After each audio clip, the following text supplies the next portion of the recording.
En 30 minutos, MF Economía e Inversiones y Radio 1000 te traen los principales temas económicos del mundo y de Paraguay con Economía a 1000. Este podcast es presentado por la Bolsa de Valores de Asunción, promoviendo los valores del mercado. Buenos días, bienvenidos a una emisión más aquí de Economía a 1000. Muchas gracias por la compañía de todos los días aquí en piso. Quien les habla, Prince Dotti, y también ya estoy en compañía de Ada Caballero. ¿Cómo estamos, Ada? ¿Qué tal? Bienvenida. Buen día, Prince, buen día a la audiencia, ¿todo bien y vos? Todo en orden. Desde producción ya me confirman y arrancamos de una, Josema, con nuestro entrevistado de hoy vía Zoom. Él es Emil Mendoza, presidente de la Asociación de Casas de Cambio del Paraguay. ¿Cómo estamos, Emil? ¿Qué tal? Bienvenido. ¿Cómo están? Un saludo grande a usted, a su equipo y a su audiencia. Emil, queríamos empezar este programa y bueno, básicamente ya cerrar también la semana de lo que va de junio, porque queríamos hacer una actualización de cómo está el mercado cambiario, si se presentaron otros factores de presión en la dinámica del tipo de cambio, cómo lo están viendo justamente desde la asociación, Emil. Pues nosotros en la asociación estamos viendo que estamos cerrando el primer semestre del año, el mes de junio, con una estabilidad mucho, vamos a decir, más acabada que el año pasado. Si bien en este semestre el dólar en nuestro mercado sufrió una apreciación importante. El año pasado, en el mismo periodo, tuvimos una apreciación de casi 300 puntos. Este año, nosotros desde el comienzo de año hasta estamos mediados de junio, llegando a mediados de junio, estamos teniendo una apreciación mucho menor, que está rondando los 100 puntos. Emil, y en este contexto, lo que está pasando a nivel internacional, ¿tiene cierta incidencia o no nos están viendo como factor justamente de impacto? Y si hacemos un pequeño paréntesis también dentro de esta pregunta, vemos que los indicadores de lo que muestra a nivel internacional, el dólar ciertamente se ha debilitado frente a otras monedas, aunque en estos últimos días ha cobrado fuerza, pero en Paraguay el comportamiento siempre está siendo adverso, es decir, estamos viendo una depreciación del guaraní y bueno, una apreciación en ese sentido del dólar. ¿También forma parte del análisis que pueden hacer desde la asociación o cómo lo están viendo? Bueno, este año el Banco Central del Paraguay adoptó una estrategia de una intervención mayor dentro del mercado cambiario. Razón de esto es que si nosotros comparamos el nivel de intervenciones que tuvo la banca matriz en el 2024 comparado con el 2025 tenemos más del 40% más en el monto de intervenciones en materia de dólares en el mercado nacional. Realmente esto es dentro de una economía como la nuestra, que depende muchísimo de la importación de mercaderías del extranjero. Esto realmente es muy bien visto, de darle a la moneda nacional una estabilidad cambiaria, darle previsiones a los importadores de productos, realmente eso trae al mercado nacional mucho dinamismo. En otras palabras, mucho movimiento. Y razón de eso es que sí, dentro de nuestra asociación nosotros analizamos de que el movimiento cambiario dentro de nuestro rubro es mucho mejor al año 2024, gracias a esta estabilidad y a esta previsión cambiaria que se está desarrollando ya en este año 2025. ¿Cuánto está cotizando el dólar? Bueno, parcialmente al cierre de hoy, Emil. Y hoy estamos a 7.850 en la compra y 7.900 en el mercado de efectivo. Claro. Y en el mercado interbancario, que es el dólar que está depositado en cuentas bancarias, el dólar está en la compra 7.950 aproximadamente y en la venta 7.970. Esta diferencia es como de alguna manera esperada en el sentido si hacemos un comparativo del dólar efectivo versus el dólar interbancario, Emil, y también considerando que en un momento esta diferencia era como que se iba acortando y hasta en un momento el dólar efectivo llegó a estar por encima del interbancario. Hoy, ¿cómo lo ven también en materia de comportamiento, Emil? Y realmente nosotros estamos viviendo una pequeña falta de dólares en el mercado del dólar efectivo. Okay. Razón de eso es que prácticamente no hay muchos puntos de diferencia entre el dólar efectivo y el dólar depositado en banco, el dólar que se le dice interbancario, sí, o el dólar financiero. Normalmente la diferencia de puntos entre el dólar efectivo y el dólar bancarizado que está depositado en las cuentas es de aproximadamente 150 puntos. Hoy día en nuestro mercado esto está en menos de la mitad y es debido a muchos factores realmente, entre ellos, por ejemplo, de que hay economías adyacentes a la nuestra, como la economía boliviana, que está sufriendo una terrible crisis, una falta de dólares. Ellos, como nosotros, son un país mediterráneo, dependen muchísimo de sus importaciones y como ellos hoy en día no tienen dólares para pagar estas importaciones en el exterior, muchas veces acuden a países como el nuestro para comprar los dólares efectivos y luego ir a puertos francos como el puerto de Iquique u otros puertos a comprar mercaderías y luego hacerlas ingresar a su país, mercaderías que no se producen en Bolivia. ¿Esta práctica la siguen registrando, Emil? Digo, la venida de personas de Bolivia haciendo este tipo de operaciones, ¿se sigue viendo? Se sigue viendo en nuestro mercado muchos comerciantes, muchas personas también bolivianas que acuden a nuestro país normalmente con criptoactivos y eso lo cambian los negocian aquí en Paraguay y luego llevan los dólares efectivos a su país. Y justamente el mercado cambiario, así como el motor de un auto, cuando empieza a sufrir, vamos a decir que algunos desgastes, o te quiere alertar de algo que está pasando, sí, normalmente prende algunas luces o empieza a hacer algunos ruidos el motor. Asimismo también la economía cambiaria, o sea, el sistema cambiario, más bien dicho, también tiene sus alertas. Y una de las alertas del mercado cambiario es cuando el dólar efectivo empieza a apreciarse de precio y se empieza a acercar al dólar bancarizado, que normalmente siempre tiene un precio mayor al dólar efectivo. Esa es una de las alertas, una de las luces rojas, ¿verdad? O amarillas que enciende el mercado cambiario y que te dicen de que hay factores que están haciendo de que salga el dólar efectivo circulante dentro de nuestra economía y está yendo a parar a algún otro mercado que no es el nuestro. Emil, en este sentido también se anda mencionando de que hay una demanda importante por el dólar por parte de ahorristas, incluso paraguayos, considerando evidentemente que la divisa norteamericana está de alguna manera teniendo mucha fuerza aquí en Paraguay, entonces hacen ese cambio de comprar dólares y esto evidentemente presiona mucho más al mercado. ¿Ustedes lo están viendo también como otro de los factores de incidencia o no está dentro en discusión eso, Emil?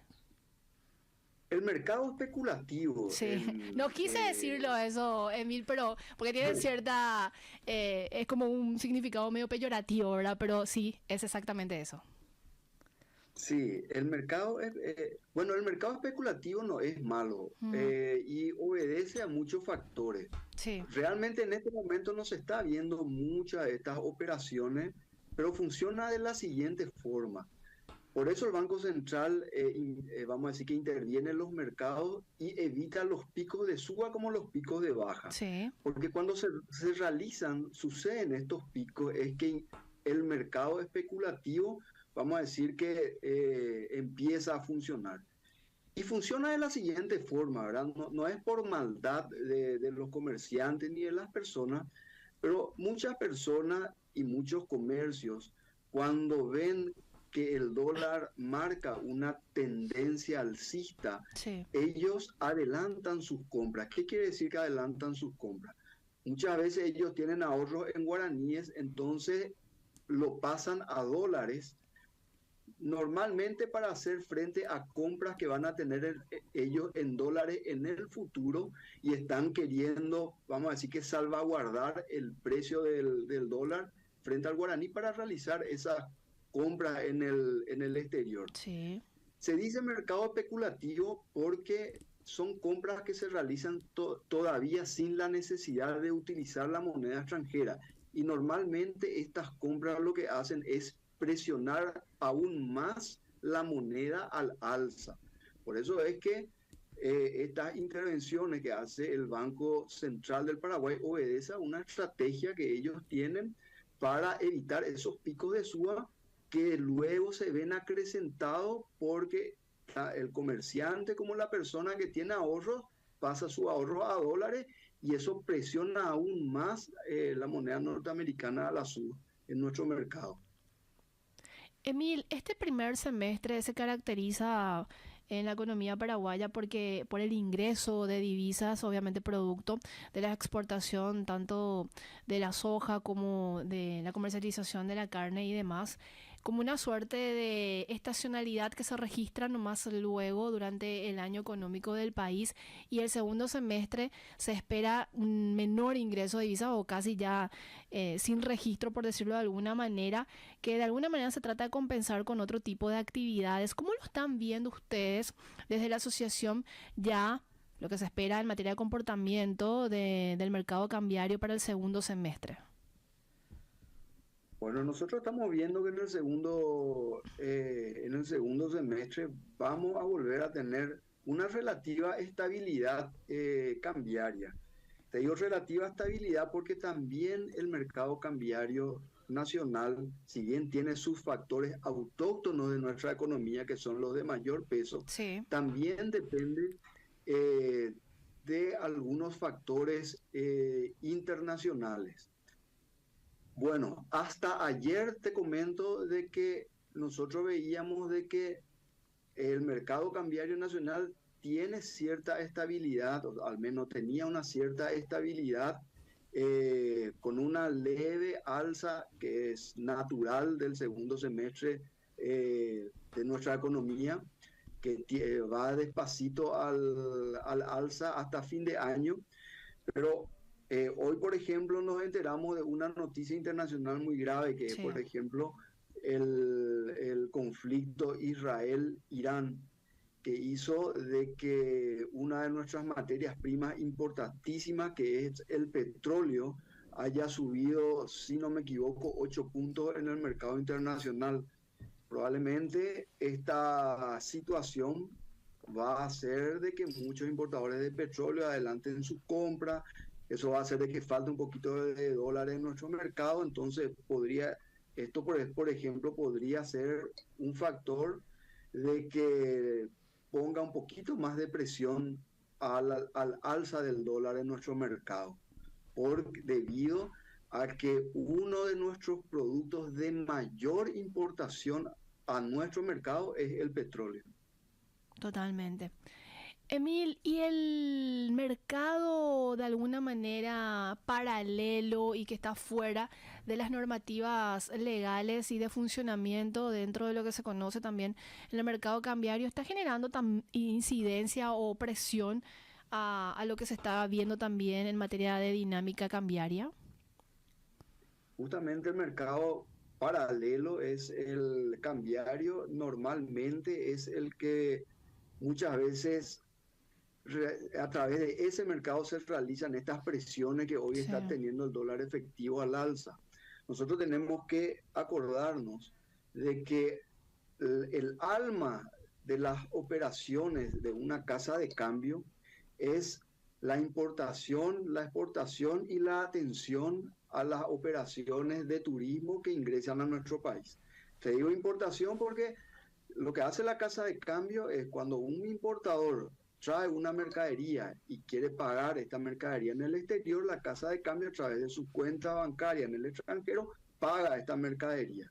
También así, cuando un exportador quiere cobrar sus haberes por la exportación de su mercadería, la casa de cambio a través de sus cuentas en el exterior cobra estos haberes y luego paga al exportador. Y ni qué decir también la atención que se le da al turismo, a la persona que viene de forma presencial a realizar su operación en nuestro país. De este mismo modo operandis hace, vamos a decir que el mercado paralelo, en otras palabras, el mercado negro. Sí. ¿Qué hace el mercado negro cambiario? El mercado negro cambiario lo que hace es una persona que quiere ingresar una mercadería de contrabando, esta institución paralela paga esta mercadería en negro, a espaldas del Estado paraguayo y a espaldas de las instituciones financieras que registra el Banco Central entre ellos, paga esta mercadería en el extranjero. Como así también cuando una persona quiere, vamos a decir que sacar una mercadería fuera de los ojos de la aduana de nuestro país, de la misma forma, cuando se sale esta mercadería en negro de contrabando, estas instituciones paralelas se encargan de cobrar en el extranjero esta mercadería que salieron de nuestro territorio. Esto es sumamente perjudicial porque no se tiene un registro acabado, no se tiene un registro de este tipo de operaciones, qué monto manejan. Pero hay estimaciones, Emil. Hay estimaciones, claro que sí, hay estimaciones que se pueden tomar en cuenta, como por ejemplo el año antepasado, cuando se asaltó la Asociación de Cambistas no registrados, ¿verdad?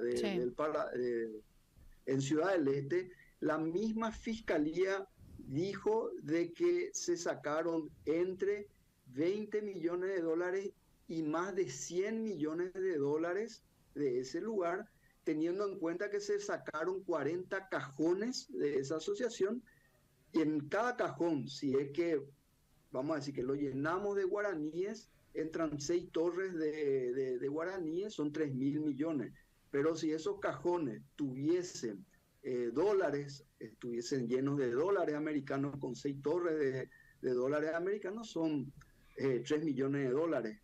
Entonces uno hace por matemáticas simples, si son dólares, 4 por 3 son 120 millones de dólares. Ahora lo curioso es que entre todas las casas de cambio del Paraguay, el capital que se maneja es de 50 millones de dólares aproximadamente. Y en esta asociación que nuclea el 10% de los más de 1.000 instituciones y cambistas no registrados censados por la Policía Nacional, el 10%, que son un poquito más, 115 o 120, algo así, fueron los afectados, manejan más del doble del capital que manejan todas las casas de cambio juntas del Paraguay. Entonces, estos son, vamos a decir que, los ejemplos que te dicen de que el mercado negro de nuestro país, vamos a decir que está bien sano y bien pujante, vamos a decir, por eso esta cantidad de dinero que tienen, vamos a decir que estas personas, imagínense qué monto han de manejar el universo entero de los de más de 1.000. Son cifras siderales. Totalmente. Emil, en un momento habíamos conversado también contigo sobre una propuesta que estaban analizando con el Banco Central del Paraguay y no recuerdo muy bien cuál era la esencia de ese planteamiento, pero de elevar un porcentaje para hacer unas operaciones ahí entre los empresarios o importadores, o creo que era uno de esos sectores, con las casas de cambios. ¿Podrías de alguna manera contextualizarnos de qué se trataba esa propuesta y cómo quedó finalmente? Bueno, son varias las propuestas que la asociación maneja con el Banco Central del Paraguay.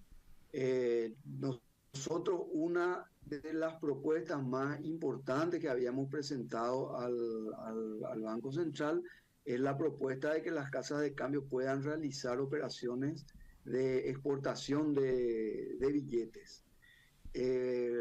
Teniendo en cuenta de que en Paraguay se da un fenómeno muy curioso de que, por ejemplo, los billetes marcados o los billetes ajados o de algunas denominaciones tienen un precio menor.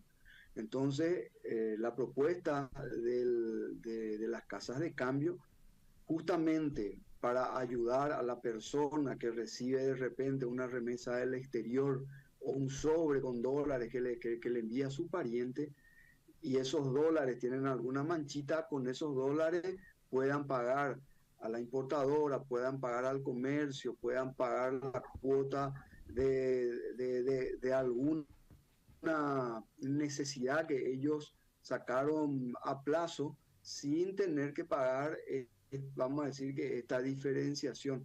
Y lógico que esto también ayuda vamos a decir, que a los importadores, porque los importadores van a tener mayor dinamismo porque van a poder tomarle todos los billetes que le traen sus clientes, luego negociar en casas de cambio al precio normal y poder realizar sus importaciones y de esa forma desarrollar su comercio de forma normal. ¿Y cuáles otras propuestas o que forman parte, vamos a decirle, de ese paquete que están analizando con el Banco Central y esperan ya una resolución casi inmediata, Emil? Si podrías mencionarnos también. Luego nosotros presentamos también otra propuesta al Banco Central del Paraguay. Esta también una propuesta muy seria, ¿verdad? Que justamente es para hacer frente al informalismo que se maneja en las calles, es de que el Banco Central contemple en ampliar el límite operacional de las personas comunes para realizar sus operaciones cambiarias en lugares autorizados. Esto justamente nosotros le habíamos comentado a nuestra banca matriz, que es con el objeto de hacer frente a la informalidad. ¿Por qué hacer frente a la informalidad? Porque hoy en día una persona, que la persona normal tiene un límite de $18,000 anuales para operar en instituciones registradas. Sí. ¿Qué es lo que pasa? La persona, al llegar a los $18,000, opera en el mercado paralelo, ¿verdad? Que el mercado paralelo lo tenemos a la mano. Sí. ¿Y qué es lo que pasa cuando opera en el mercado paralelo? Se pierde la trazabilidad de las operaciones. O sea, la banca matriz, en primer lugar, no sabe cuál es el movimiento cambiario que se maneja dentro de la República del Paraguay. Pierde totalmente los datos económicos, pierde los datos estadísticos y sobre todo pierde las registraciones, que estas registraciones muy bien pueden ser utilizadas si es que se comete algún acto ilícito, algún robo, de repente o es una persona que le está mintiendo al Estado en su movimiento impositivo. Entonces, realmente es el daño que se hace poniéndole este límite tan bajo a la población y al comercio para realizar sus operaciones de cambio, realmente le perjudica al Estado. Esto va a ir y la propuesta va solamente para liberar o aumentar más que liberar el techo para las personas físicas o también para las personas jurídicas, Emil. Es para las personas físicas. Normalmente las personas jurídicas ya tienen un balance preparado por un contador que ellos presentan a las instituciones cambiarias, financieras y bancarias para realizar sus operaciones. Pero hay muchísima gente, personas físicas, que realizan muchísimos tipos de operaciones, y esas operaciones deben estar registradas y el Banco Central debe de tener datos de estos movimientos. ¿Por qué te digo que debe tener datos de estos movimientos? Porque lastimosamente en nuestra economía todavía hay mucho informalismo. Falta una, vamos a decir que un proyecto de inclusión financiera grande, porque muchísimas personas están fuera del ámbito financiero, pero se dedican al comercio en los mercados, se dedican, ya sea en Asunción, San Lorenzo, Luque, Ñemby, también hacen su pequeña importación. Se manejan como un comercio grande, pero en pequeño, pero como no están bancarizados, ellos no tienen registración de sus Es operaciones. cierto. ¿Y qué es lo que pasa? El Estado pierde pierde la noción de todo este movimiento comercial que se realiza dentro del territorio nacional. ¿Por qué pierde? Porque realmente estos movimientos igual se realizan, pero se realizan vamos a decir que instituciones paralelas no registradas o con personas que no están registradas en el Banco Central y que no, vamos a decir que no pueden registrar sus operaciones y no quieren tampoco registrar. Entonces, son datos importantísimos que se pierden del movimiento de la economía nacional.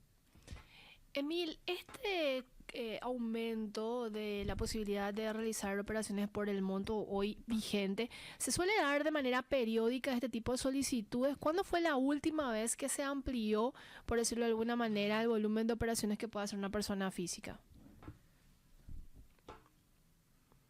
Bueno, esto en el 2021, si no me equivoco, fue por una resolución de la CEPRELAP, Sí. fue reducido de $100.000 anuales a los $18.000 que hoy manejamos.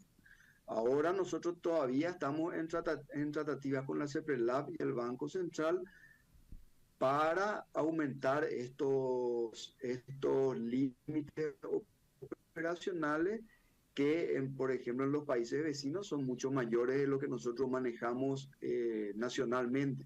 Ellos han acogido nuestra solicitud y tener vamos a decir que en este segundo semestre ya va a tener una decisión por parte de nuestra banca matriz, ¿verdad? Que es el Banco Central, y de nuestro regulador, o sea, de nuestro regulador, que es el Banco Central, y de la CEPRELAP, que es la encargada de hacer las resoluciones y dictaminar, ¿verdad? Cómo nosotros tenemos que actuar frente a las leyes vigentes.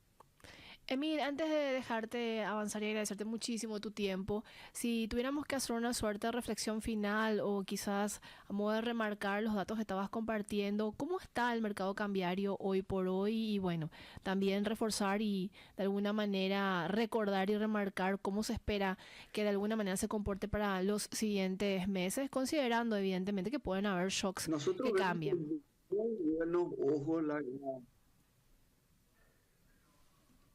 Hola, adelante. Sí, nosotros vemos con muy buenos ojos, nosotros vemos realmente con muy buenos ojos, ¿verdad? El desarrollo de la estrategia del Banco Central dentro del mercado cambiario está trayendo mucha tranquilidad, mucha previsibilidad, y esta previsibilidad es realmente la que hace de que el mercado se mueva debido a la tranquilidad, ¿verdad? Que esto le da.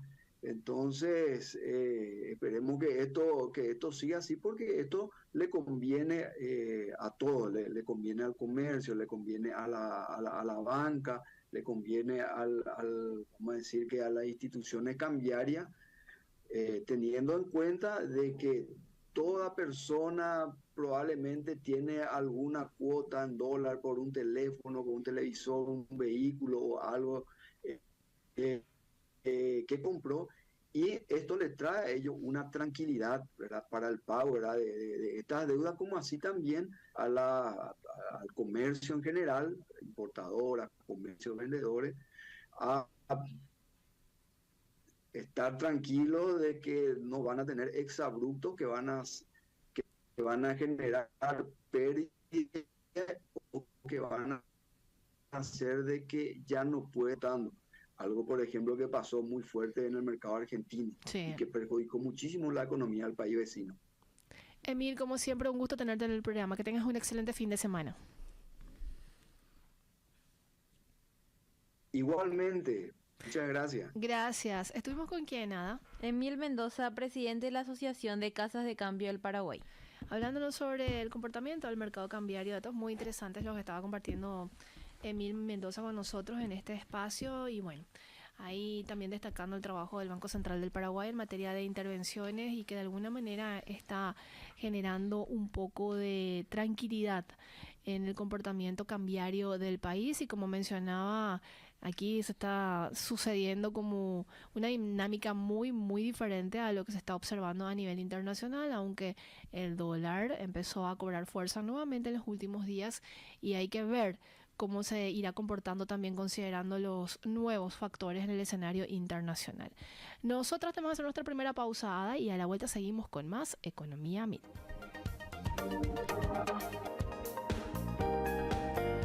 Seguís escuchando Economía Mil, gracias por la compañía y como todos los días, aquí el segmento de la cifra del día. Adelante, Ada. 20% de reducción de emisiones antes del 2030. Ese es el compromiso de Paraguay en el Acuerdo de París, un tratado para tratar de evitar y reducir el cambio climático atribuido en gran parte a la actividad humana. Un 10% es incondicional y otro 10% depende del financiamiento externo, comentó Guillermo Hover, consejero en Ferrer Abogados. Si te interesa descubrir más detalles, podés escuchar el podcast completo en Spotify, búscalo en el perfil de Economía Mil y mantenete al tanto de todo. Y también tenemos que compartir algunos conceptos económicos en el día de hoy, viernes. Y vamos a hablar sobre la encuesta de expectativas de variables económicas conocida como EVE, elaborada por el Banco Central del Paraguay. ¿Qué es la encuesta de expectativas? Es la que recoge las proyecciones de distintos agentes económicos sobre variables claves como la inflación, el tipo de cambio, el Producto Interno Bruto y la tasa de interés de política monetaria. Estas expectativas se reportan para diversos horizontes: cierre del mes actual, del próximo mes, del año en curso, de los siguientes 12 meses, del próximo año y del horizonte de política monetaria que considera de 18 a 24 meses. La encuesta se basa en un papel representativo que incluye a bancos, financieras, calificadoras de riesgo, casas de bolsa, consultoras, universidades y analistas independientes. Este instrumento permite conocer cómo los sectores económicos perciben la evolución de la economía nacional y es clave para para el análisis de expectativas y decisiones de política macroeconómica. Las expectativas para el año 2025, de acuerdo con el reporte de mayo y con los datos extraídos de la encuesta de variables económicas, reflejan una proyección de inflación del 4% y un tipo de cambio nominal de 8.050 por dólar. Por otra parte, la estimación de crecimiento del Producto Interno Bruto se ubica en 3,8% y la tasa de política monetaria en 6%. También en algún momento habrán escuchado hablar sobre Basilea y la regulación bancaria. Y de acuerdo y con los acuerdos de Basilea, constituyen un conjunto de recomendaciones internacionales en materia de regulación bancaria elaborada por el Comité de Basilea a partir de 1974, tras episodios de inestabilidad en los mercados de divisas que evidenciaron la rapidez con que los problemas de una entidad financiera pueden propagarse más allá de sus fronteras. Si bien no tienen carácter vinculante, estos acuerdos han sido adoptados por los principales bancos centrales y supervisores del mundo. Los documentos de Basilea se articulan en torno a 4 ejes: cooperación transfronteriza, adecuación del capital, principios básicos y gestión de riesgos. Y el comité de Basilea está integrado por 27 jurisdicciones, incluyendo economías como Alemania, Estados Unidos, China y Brasil, y se reúne periódicamente para revisar los avances regulatorios a nivel global. Otro concepto que me gustaría compartir con ustedes es lo que se refiere a el concepto se habla mucho del grupo G20. El grupo de los 20, conocido como G20, fue fundado en 1999 tras la crisis financiera asiática. Se consolidó como el principal foro de cooperación económica internacional, inicialmente conformado por ministros de finanzas y presidentes de bancos centrales. El G20 adquirió mayor relevancia en 2008 cuando se elevó a nivel de jefes de Estado en respuesta a la crisis económica global. Desde entonces ha sido clave en el diseño y fortalecimiento de la arquitectura estructura económica y financiera mundial. Actualmente, su agenda abarca una variedad de temas que van más allá de la economía y las finanzas, incluyendo comercio, desarrollo sostenible, salud, agricultura, energía, cambio climático y lucha contra la corrupción.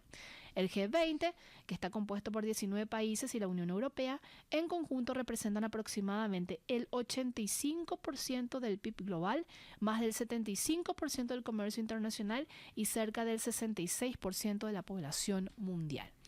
Y así compartimos estos conceptos económicos, Ada. Y tenemos que seguir porque debemos de hacer un pimponeo de las principales noticias internacionales, también lo que se suscita en países de la región y obviamente aquí en Paraguay. ¿Qué tenemos como información, Ada? De acuerdo con Bloomberg en línea, el oro al contado subió hasta 1,5% y llegó a $3.437 por onza el 13 de junio de 2025, tras los ataques aéreos de Israel a instalaciones nucleares y militares en Irán. El repunte alcanzó 1,6% tras reportarse la muerte del líder de la Guardia Revolucionaria. Este aumento se dio en un contexto de enfriamiento económico en Estados Unidos con una inflación subyacente moderada en mayo.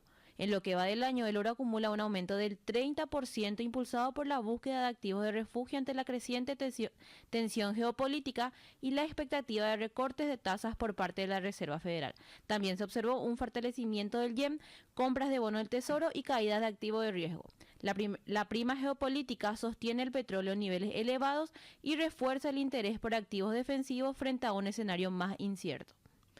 Y también portales internacionales dan cuenta que el crudo WTI trepó 6,2% este viernes en reacción directa a los ataques aéreos de Israel sobre Irán, que desataron temores de un conflicto de mayor alcance en una región responsable de alrededor de un tercio de la producción global del petróleo. En esa jornada, el Brent superó los $78 el barril, marcando su mayor alza intradía desde marzo de 2022, cuando ocurrió la invasión rusa a Ucrania. Las cotizaciones eliminaron las pérdidas acumuladas desde comienzos de año y un análisis de JP Morgan indicó que los precios podrían trepar hasta $130 el barril en un escenario extremo de Medio Oriente.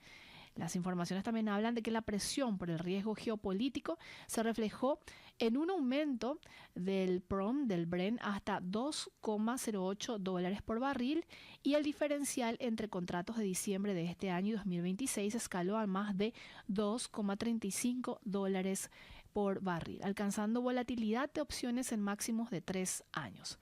¿Más información, Ada? De acuerdo con Reuters, la Reserva Federal mantendría la tasa de interés actual entre 4,25% y 4,50% en su reunión del 17 y 18 de junio de 2025, ya que los riesgos derivados de aranceles y tensiones presupuestarias pesan más que los recientes datos de inflación moderada, la inflación subyacente y los 2 meses de incremento moderado en mayo, mientras que las solicitudes semanales de subsidio por desempleo alcanzaron su nivel más alto en 8 meses, lo que sugiere enfriamiento en el mercado laboral.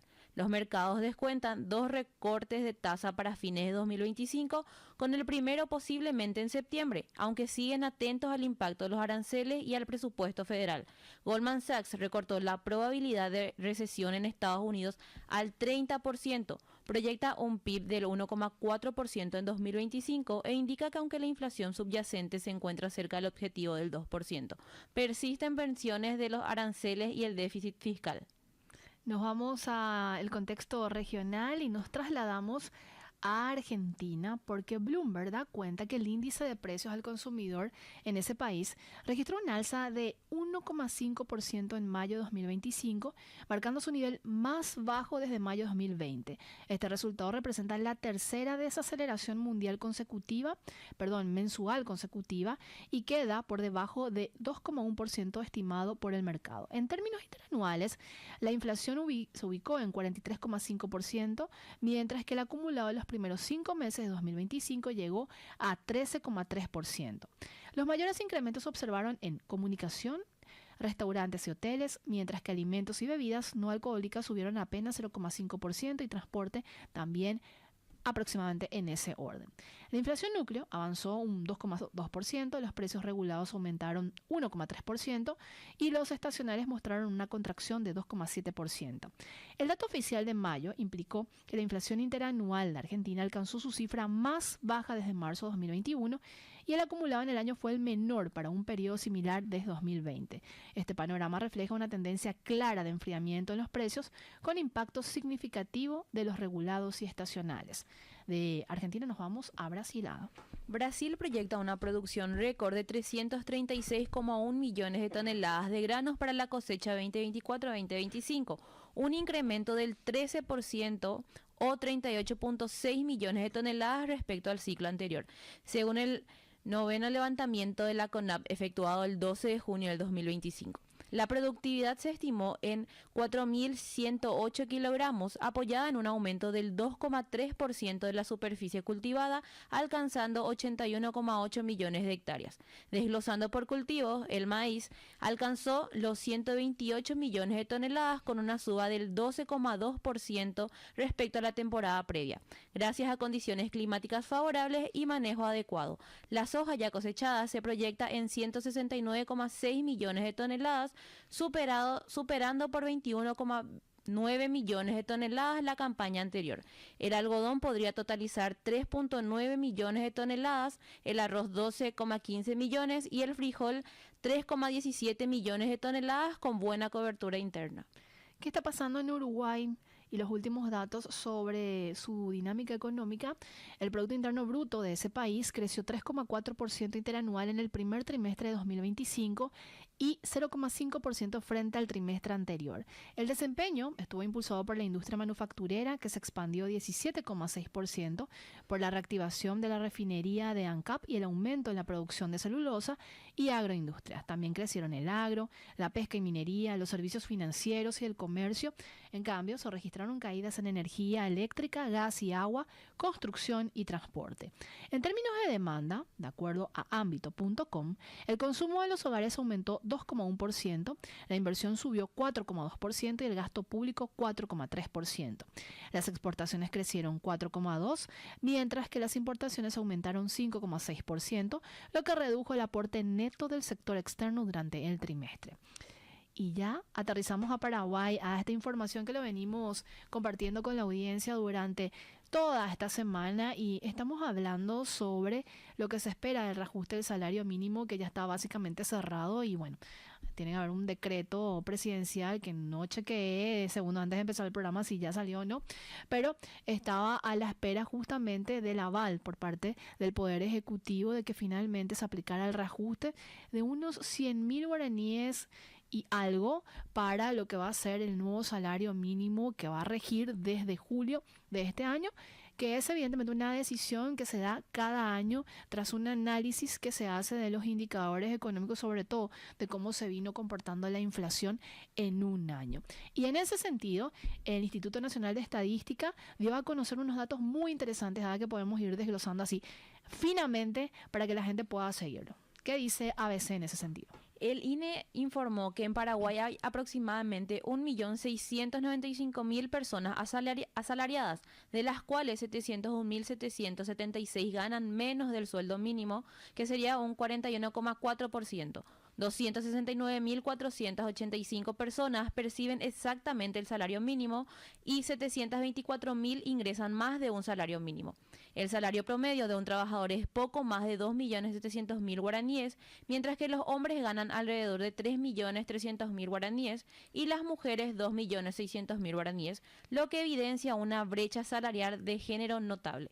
En cuanto a cobertura de salud, cerca del 28% de los trabajadores cuentan con seguro médico, algo más del 20% está afiliado al IPS y alrededor del 7% al sector privado. Además, el INE está realizando una nueva encuesta de presupuesto familiar para actualizar la canasta básica de alimentos, que ha estado congelada desde el 2012, lo que aporta datos más precisos para futuros ajustes del salario mínimo.